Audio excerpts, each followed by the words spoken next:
आज हम बात कर रहे हैं सागा की। इंट्रोडक्शन है ये, सागा है क्या। सागा एक जीआईएस सॉफ्टवेयर है और इसका अगर फुल फॉर्म देखें तो ये है system for automated Jio scientific analysis. Saga क्यों अलग है क्वांटम जीआईएस से, जीवी6 से, यूडीक से और तमाम जो free open source software available हैं उसके बारे में हम चर्चा करेंगे और ये जानने की कोशिश करेंगे क्या ये आपके लिए बेहतर है, आप जो काम करना चाहते हैं वो क्या इस पे हो पाएगा, और बाकी और चीजों पे भी डिस्कशन करेंगे। तो पीपीटी यहां से है, सागा यूजर ग्रुप एसोसिएशन की पीपीटी है और इसका इंट्रोडक्शन है जो इनके वेबसाइट से है। तो शुरुआत करते हैं। सबसे पहले सागा क्या है, इसका अगर आप सागा ओपन करेंगे तो कुछ इस तरीके से दिखाई देगा आपको। इन सब के बारे में चर्चा करेंगे। ये इसके अलग अलग लेयर्स हैं जिसमें आपका एप्लीकेशन प्रोग्रामिंग इंटरफेस है, मॉड्यूल लाइब्रेरीज हैं और ग्राफिकल यूजर इंटरफेस जिसे हम GUI भी बोलते हैं। इनके बारे में काफी डिटेल में बात करने वाले हैं, लेकिन इससे पहले सागा का फॉर्मल इंट्रोडक्शन दूं मैं आपको। सागा एब्रिविएशन है system for automated Jio scientific analysis. System for automated Jio scientific analysis ये एक GIS सॉफ्टवेयर है। सागा एक ज्योग्राफिकल इंफॉर्मेशन सिस्टम सॉफ्टवेयर है। सागा डिजाइन इस तरीके से किया गया है ताकि आपको इजीली और इफेक्टिव इंप्लीमेंटेशन मिले आपके स्पेशल एल्गोरिथम का। ध्यान दीजिएगा, अगर आप स्पेशल एल्गोरिथम में काम करते हैं या आप डेवलपर हैं और आप GIS में डेवलप करते हैं तो आपके लिए सागा बहुत ही बढ़िया चीज है। दूसरा यह है कि सागा एक कॉम्प्रिहेंसिव आपको जियो साइंटिफिक मेथड प्रोवाइड करता है। सेट है इसमें, हम कुछ के बारे में अभी देखेंगे। इसके अलावा सागा आपको क्या देता है, सबसे पहले तो आपको ये एक यूजर इंटरफेस देता है, बहुत ही फ्रेंडली यूजर इंटरफेस है और बहुत सारे इसमें विजुअलाइजेशन ऑप्शन है। यानी कि केवल जो साइंटिफिक एनालिसिस की तरफ से मत देखिए, ये कंप्लीट आपका GIS सॉफ्टवेयर है जिसमें आपको GIS की बहुत सारी चीजें मिलेंगी, साथ में विजुअलाइजेशन ऑप्शन बहुत सारे हैं। हम इसके अलग अलग जो ये पार्ट्स हैं इनके बारे में भी देखेंगे। सागा सबसे इंपॉर्टेंट बात है, कुछ लोग लिनक्स पसंद करते हैं, कुछ लोग विंडोज से प्यार करते हैं। दोनों के लिए, विंडोज और लिनक्स दोनों ही ऑपरेटिंग सिस्टम के लिए सागा अवेलेबल है। 32 बिट हो, 64 बिट है, सब आपके पास अवेलेबल है। सागा सबसे इंपॉर्टेंट बात, इन सबसे इंपॉर्टेंट बात, एक फ्री और ओपन सोर्स सॉफ्टवेयर है, यानी कि आप इसको फ्रीली यूज कर सकते हैं। इसका कोड आपको अवेलेबल है और इसके कोड पे आप अपने मन मुताबिक अपने जियो साइंटिफिक एनालिसिस या जो एल्गोरिथम है उसको यहाँ पर आप आराम से इंटीग्रेट कर सकते हैं, यूज कर सकते हैं और लोगों के लिए अवेलेबल करा सकते हैं। सागा आया कहां से, ड्राइवर क्या है इसका डेवलपमेंट का, यानी किस तरीके से ये आया। तो ये पहले तो जो जिनका रिसर्च इंटरेस्ट था, इन्वेंटर और जो डेवलपर्स थे जिन्होंने इनिशियली इसको बनाया, वो ये साहब थे। उसके बाद जब ये फॉस इसको पब्लिकली फ्री और ओपन सोर्स के तरह से आपके सामने लाया गया तो फिर इसके बाद ये और एनरिच हो गया। जब आप अपना आइडिया किसी के सामने लेके आते हैं तो लोग उस पर राय देते हैं, लोग उस पर आपको इंप्रूवमेंट बताते हैं, तो ये सारे वो इंप्रूवमेंट है। तो आज आप सागा के द्वारा, यदि आप पाइथन जानते हैं, R जानते हैं, यदि आप कोई ऐसी चीज करना चाहते हैं जो आपने शायद आपको डिफिकल्ट लगे, वो आपको यहां मिलने की पूरी संभावना है। अब इसकी लेयर्स की बात करते हैं, थोड़ा सिस्टम आर्किटेक्चर की बात करते हैं। सिस्टम का जो आर्किटेक्चर है, जो सागा का एक आर्किटेक्चर है, एक फ्रेमवर्क है, वो मॉड्यूलर है, यानी कि आपको अलग अलग मॉड्यूल्स मिलेंगे, फंक्शंस मिलेंगे। मैं इन फंक्शंस को भी डिस्कस करता हूं अभी।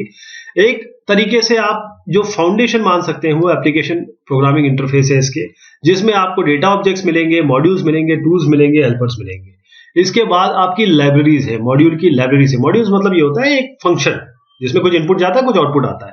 तो वो मॉड्यूल लाइब्रेरी से एक कंटेनर है किसके लिए, साइंटिफिक मेथड्स। कैसे साइंटिफिक मेथड होंगे, मॉड्यूल फॉर्म में।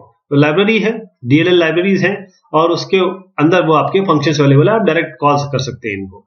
API, जैसे मैं आपको बता रहा हूं कि API साथ में जो मॉड्यूल लाइब्रेरीज है वो आपकी कोई इंडिपेंडेंटली रनिंग एग्जीक्यूटिबल्स नहीं है, बल्कि ये सारी की सारी एक DLL में है, डायनेमिक लिंक लाइब्रेरी। अगर आप DLL लेते हैं, लिंक लाइब्रेरी फाइल लेते हैं, साथ में .s लेते हैं, तो अपने प्रोग्राम में इसको इंक्लूड करा सकते हैं और आराम से आप इसके फ्रंट एंड से इन सबको कॉल कर सकते हैं, जो इसका मेन एक आर्किटेक्चर है।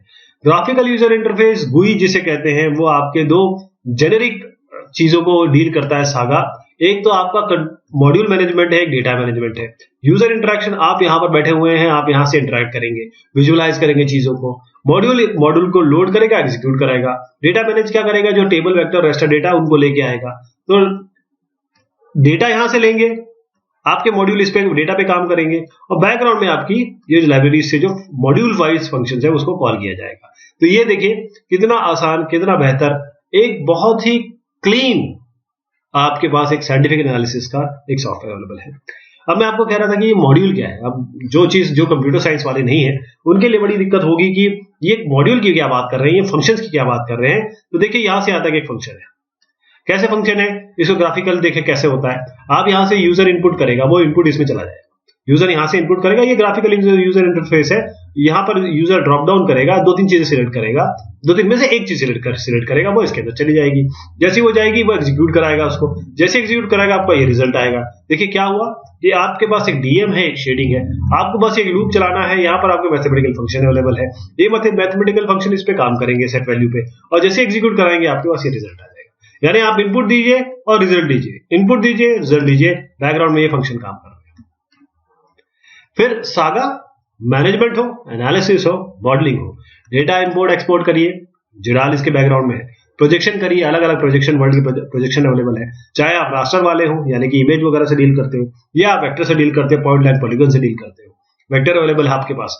टेरेन एनालिसिस कर सकते हैं, हिल शेडिंग हो, एस्पेक्ट हो, आप स्लोप लीजिए, जो भी आपके पास। सिमुलेशन, सबसे बड़ी बात इसमें सिमुलेशन, ये जो सिमुलेशन है इतना बेहतरीन है इसका कि वाकई में आप इसकी बहुत तारीफ करेंगे।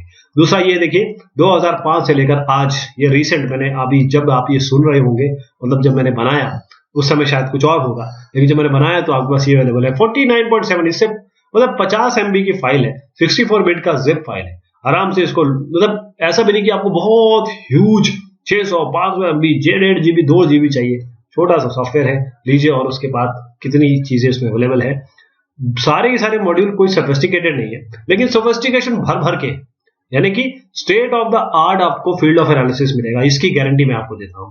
चाहे आप डेटा इंपोर्ट एक्सपोर्ट में ही इंटरेस्टेड हो, चलिए आपके पास GOT5, आप बोलते हैं कि मैं इसको जो JPEG में चेंज कर दूं, या फिर आप टेरेन एनालिसिस करते हैं, या बोलते हैं नहीं मुझे तो GIS में इमेज प्रोसेसिंग चाहिए, इमेज प्रोसेसिंग भी अवेलेबल है।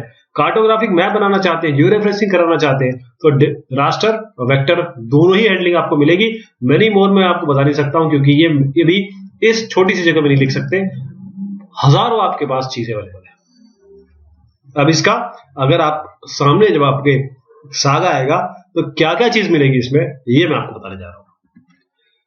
देखिए सबसे पहले आपके बाएं हाथ पे लेफ्ट हैंड में वर्क स्पेस, यहाँ पर आपका डेटा आया, ग्रिड्स कहते हैं उसको, रास्टर में जब आता है तो उसको ग्रिड्स कहते हैं। और अगर आप वेक्टर डालते हैं उसको शेप्स के नाम से दिया जाएगा, ग्रिड शेप, अलग अलग बैंड्स, अलग अलग उसके लेंथ विड्थ सब यहाँ पर आपको सामने दिख जाएगी। लेट लॉन्ग आपको सामने दिख जाएंगे, कितने बैंड है ये दिख जाएंगे। अगर आप चाहते हैं स्पेस, तो आपको देखिए यहाँ पर अलग अलग स्पेस, मतलब यानी कि शेप्स, स्पेशल उसके आपको कोऑर्डिनेट्स, अवेलेबिलिटी सारी आपके सामने अवेलेबल है। दूसरा आता है हिस्टोग्राम। हमेशा कोशिश करते हैं हम इमेज प्रोसेसिंग वाले, GIS वाले, कि अगर हिस्टोग्राम दिख जाए इमेज का तो मुझे इमेज के बारे में पता चल जाएगा। हिस्टोग्राम आपके सामने अवेलेबल है। आप चाहते हैं कि मेरे पास वेक्टर है, मैं उसके एट्रीब्यूट देख लूं, ये एट्रीब्यूट अवेलेबल है। आप बोलेंगे कि मैं इसकी प्रॉपर्टीज देख लूं, क्या क्या चीज है इसका ये किस अनसाइंड इंटीजर है, लॉन्ग है, किस चीज में दिया हुआ है, कलर क्या है, इसका कलर क्या मैं चेंज कर सकता हूं, वैल्यू की रेंज क्या है, सारी चीज अवेलेबल है आपके पास। अब अगर आप इंटरेस्टेड हो, नहीं मुझे तो मैप चाहिए, मैप भी देखिए कितना बेहतरीन मैप है। और सिमुलेशन में भी आपको नहीं दिखा रहा हूं, प्रिंट लेआउट दिखा रहा हूं, क्योंकि प्रिंट लेआउट और सिमुलेशन से तो वाकई आप खुश हो जाएंगे। एक चीज जरूर बोलना चाहूंगा कि प्रिंट लेआउट उतना स्ट्रांग नहीं है जैसे कि क्वांटम GIS का है, बट प्रिंट लेआउट आपके पास अवेलेबल है। आप चाहते हैं कि एक ही सॉफ्टवेयर में सब कुछ मिल जाए तो वो आपके पास अवेलेबल है, ऐसा नहीं कि आप किसी दूसरे सॉफ्टवेयर में जाना पड़े। ये देखिए कितना अच्छा स्कैटर प्लॉट आपके पास अवेलेबल है।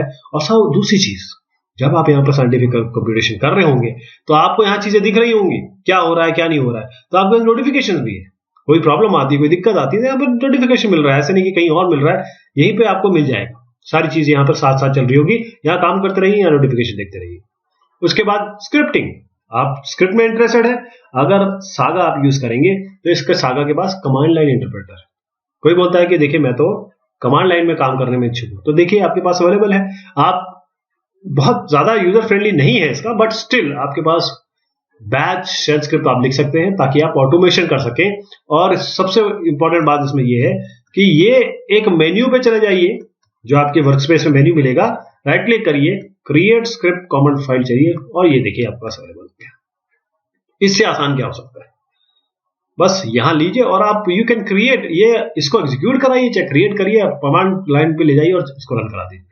इसके अलावा आप पाइथन वाले हैं, आप जावा वाले हैं, आप सी शार्प वाले हैं, या आप आर वाले हैं, आप सभी जो भी सुन रहे हैं और इन चारों में से किसी में आते हैं, उनके लिए सागा से अच्छा कुछ नहीं, क्योंकि हमारे पास स्विग कंपाइलर है। स्विग कंपाइलर क्या होता है? कंपाइलर है simplified wrapper and interface generator. Simplified wrapper and interface generator यानी कि आप, ये पॉसिबल है आपका कि आप सागा एपीआई को एक्सपोज कर सकते हैं, आप साथ में सागा के जो मॉड्यूल्स हैं उनको एक्सपोज कर सकते हैं। किसके थ्रू?